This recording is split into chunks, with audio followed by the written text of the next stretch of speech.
Greetings, fellow Dungeon Delvers, and welcome to DORAN'S, where we work together to come up with Dungeons & Dragons 5th edition builds for your favorite League of Legends champions. Today we're building Lulu, the Fae Sorceress. Lulu is a yordle from Bandle City and a bubbling fountain of whimsy and silliness. One day, while wandering outside the city, she found a bird with a broken wing. Running to help, she was startled when the bird transformed into Pix, a Fae spirit. Lulu chased the Fae for hours before she caught it, giggling and having the best time. Pix had led her to a magical realm called the Glade. He snapped his fingers, and Lulu's simple walking stick was transformed into a powerful staff, awakening hidden magic within Lulu. Lulu now had the ability to bend reality in ways she never dreamed possible. She awoke later in the mortal realm, not knowing how long had passed. It wasn't long before Lulu wanted to return to the Glade, missing its endless fun and excitement. She wasn't able to find the entrance she had taken before, and so she set off, traveling the world trying to find the way back to the Glade, spreading whimsy and joy wherever she went. Before we get started with the build, go ahead and like the video and hit that subscribe button so you're always notified when we release our builds. We'd like to thank one of this month's DORAN'S Blade patrons, Muckmaster. Thank you so much for your support. It means a lot to us. Speaking of Blade tier rewards, this month's homebrew is Welcome to the City of Tomorrow, based on Piltover. We released last month's homebrew, Ascent to the Radiant Summit, on the DM's Guild if you're interested in seeing that. Come join us on Patreon for some awesome rewards including monthly homebrewed content and an awesome Discord community. Alright, now let's get into it. First, let's cover the goals of this build. Who is Lulu without Pix? We need to get familiar with this familiar. Reality schmeality. We need to be able to warp it on a dime and have some whimsy about it. Finally, we need to be able to buff our allies and poly our enemies. For a race, we're going to go with the Lightfoot Halfling. Yordles bounce between halflings and gnomes depending on their intelligence for us. Lightfoot Halflings gain +2 Dexterity and +1 Charisma. They also have the Lucky feature, which allows you to reroll any nat 1 on a check, save, or attack, but you have to keep the new roll. Brave gives you advantage on Frightened saving throws. Halfling Nimbleness lets you move freely through the space of any creature with a larger size. And finally, this will give us Naturally Stealthy, meaning we can attempt to hide when we're obscured by a creature at least one size bigger than us. Hint, that's a lot of creatures. For background, we're going with Entertainer. Though often her audience is the target of her jokes, there is no doubt that Lulu's whimsy is infectious and desired. This gives us proficiencies in acrobatics and performance. We also have the Buy Popular Demand feature, meaning as long as Lulu is willing to play a funny prank or two, you're going to have no problem getting room or board at any inn you travel to. For stats, we're going to go with the standard array.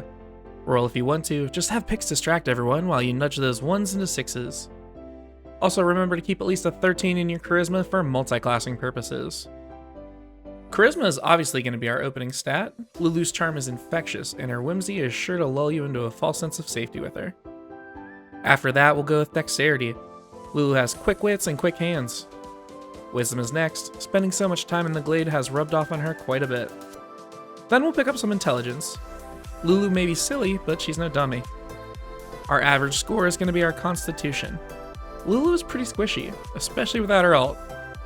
And finally, we'll dump Strength. Almost all of our abilities come through our spellcasting, so no reason to hit the gym. And the only equipment we'll need for this build is Lulu's walking stick, which Pix will transform into a magical quarterstaff. Alrighty, let's kick things off with a level in Warlock. Warlocks have a D8 hit die and proficiencies with light armor and simple weapons. We also get to choose 2 skill proficiencies. We'll pick up Arcana and Deception. First level Warlocks choose who they want to make a pact with. Pix clearly lured you down into the Glade to sign you up as a downstream distributor with your new otherworldly patron, the Archfey. Time to make your first order and pick up your pact slots at no additional cost. Pact slots are unique spell slots that recharge on a short or long rest, and are always cast at the highest level of spell. Sound too good to be true? Of course there's a catch. We're only ever going to get to use 2 of them. Can you get a refund? No, but thanks for asking, boss babe. You also get Fae Presence, which allows you to project the alluring and terrifying nature of the Fae. As an action, you force all creatures in a 10-foot cube around you to make wisdom saves, or be charmed or frightened until your next turn. And finally, we have our level 1 spells and cantrips. As always, we're only focusing on the Lulu specific ones, which means at this level we're just going to pick up the Eldritch Blast cantrip. Eldritch Blast, along with being the bread and butter of Warlock spells, is going to be our Q Glitter Lance. You fire a beam of crackling energy, and if you land a spell attack roll, you deal 1d10 force damage. We have a few ways we're going to improve this next level, so keep an eye out. Second level Warlocks get those improvements via our Eldritch Invocations, which are a laundry list of passive effects that Glade is going to give us to make up for our abysmal number of Pact Magic slots. We're going to open up with Agonizing Blast to give our Eldritch Blast a little more oomph by letting us add our Charisma modifier to each beam of damage. After that, we'll pick up Lance of Lethargy to gain the slow on our Q. Once per turn, when you thwap a creature with Eldritch Blast, you can reduce that creature's speed by 10 feet until the end of your next turn. Level 3 Warlocks unlock their Pact Boons. The Glade is now going to loan picks out to us on a long-term basis with Pact of the Chain. This gives us the Find Familiar spell, and allows us to use the sprite form for the familiar, which is what we'll be using for picks. Find Familiar is kind of a wordy spell, so I'm going to lay it out simply for you. Familiars roll their own initiative. When they drop to 0 hit points, they fade into the weave instead of dying. Anytime they're within 100 feet of you, you can communicate with them telepathically, including allowing you to invade their senses and use them as your own. Finally, they can cast any spell with a range of touch using their reaction. Now that we've got picks, we're going to start bending reality with some levels in Sorcerer.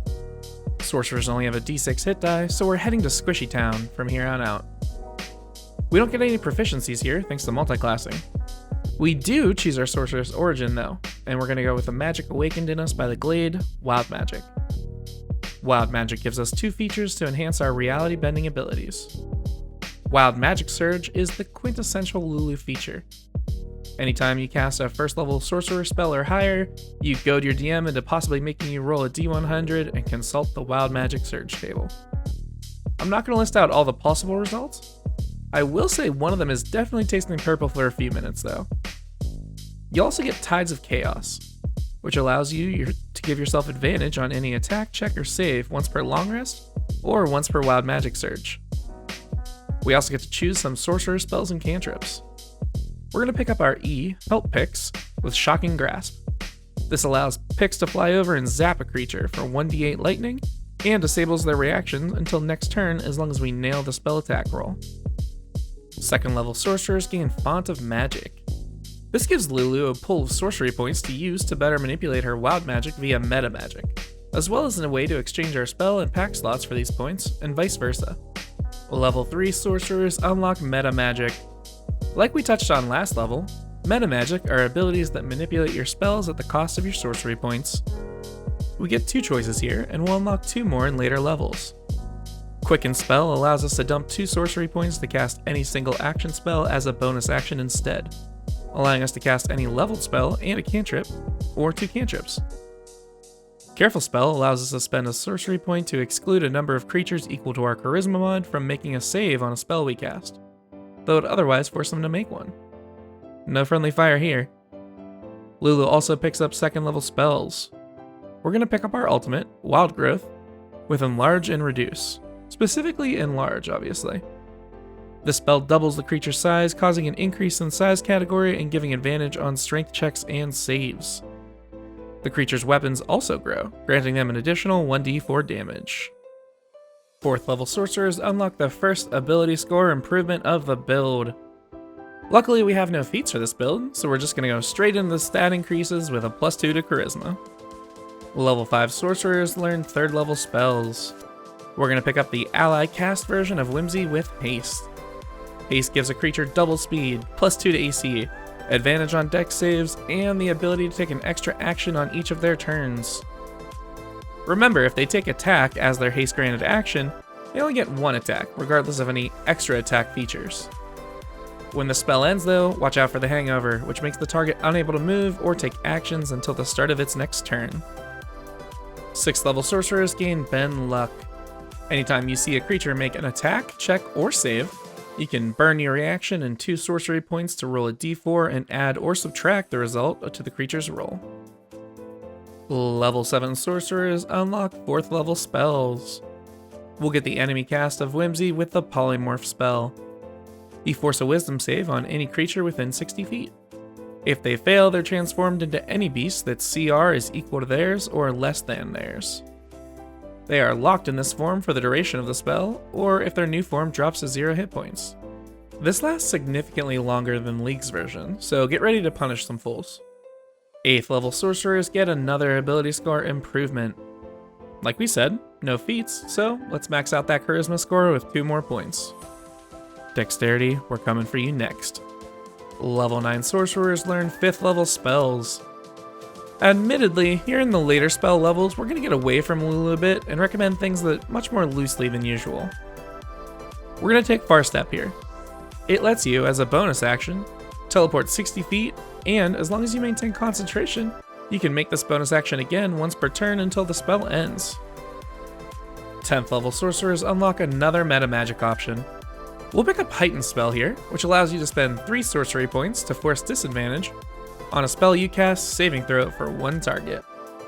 Tell your DM good luck on saving against your polymorph now. Level 11 sorcerers learn 6th level spells. Okay, I just want to say, the sorcerer's late game spell list is atrocious. The best I could reach for here is Sunbeam, which is just Glitter Lance on super steroids? You fire a bright beam 60 feet long and 5 feet wide. Each creature along the line has to make a con save or take 68 radiant and be blinded. This spell is awesome though because you can use your quicken spell creatively with it. On your first turn, you quicken the spell and then use the action to cast another beam as well, dealing 12d8 radiant and potentially blinding a whole area of enemies. Next turn, you can use your action to fire another beam and then quicken an Eldritch Blast or another cantrip. 12th level sorcerers get the penultimate ability score improvement of the build. We told you before, but we're going to keep the stat train chugging and bump our dexterity by 2. Level 13 sorcerers unlock 7th level spells. Lulu's going to finally head back to the glade with Plane Shift. You and up to 8 willing creatures are transported to a different plane of existence. Unless you have a specific magical anchoring point, your DM gets to play coy with where you end up, so keep that in mind. You can also use this spell to banish a creature to another plane. Make a melee spell attack roll against it. If that hits, the creature gets to make a charisma save. On failure, the creature is teleported to the realm of your choosing. 14th level wild magic sorcerers gain controlled chaos. Experience has taught you the ability to relatively control the wild magic surges you create. You now essentially have advantage on the table, meaning that whenever you roll on it, roll twice and choose your preference between the rolls. Level 15 sorcerers learn 8th level spells. Okay, I really stretched for Sunbeam and now I can't even stretch. There are literally only 6 spells to choose from here and none of them are Lulu friendly. Luckily, 9th level spells will have our back. 16th level sorcerers pick up the final ability score improvement of the build. We're going to max out our second ability score for Lulu with 2 more points in dexterity. Always feels good to max out 2 of these scores, especially when we're using standard array. For our final level in sorcerer, we're going to learn 9th level spells. We'll improve our whimsy with the mass polymorph spell. This is just like the polymorph spell, except you get to choose up to 10 targets. The enemy team is going to hop around helplessly as you isolate the ADC and squishies, detonate them, then turn your attention to them. Alright, now that we've completed the build, let's see how we did. First, the good. We got our whimsy, and we got our picks. We also have some game-changing abilities with our wild magic. Finally, we managed to max out our spellcasting ability and dexterity as well. Not bad. Speaking of bad, wild magic surges can both be a blessing and a curse. Beware those negative effects. The late level sorcerer spell list is rough. Wizards really needs to clean that up. Finally, we didn't get any access to shield or temp HP spells, unfortunately. So, what'd you think? I've included a link to this build via D&D Beyond in the description below, as well as Amazon links to the books used in the build. If you enjoy this type of content, please consider supporting us on Patreon. We have a few awesome rewards, including access to our Discord community and monthly homebrew releases. We plan on churning out 1 League Champion build every week. Thanks for watching, and hopefully we'll catch you on the Rift, or in the Forgotten Realms.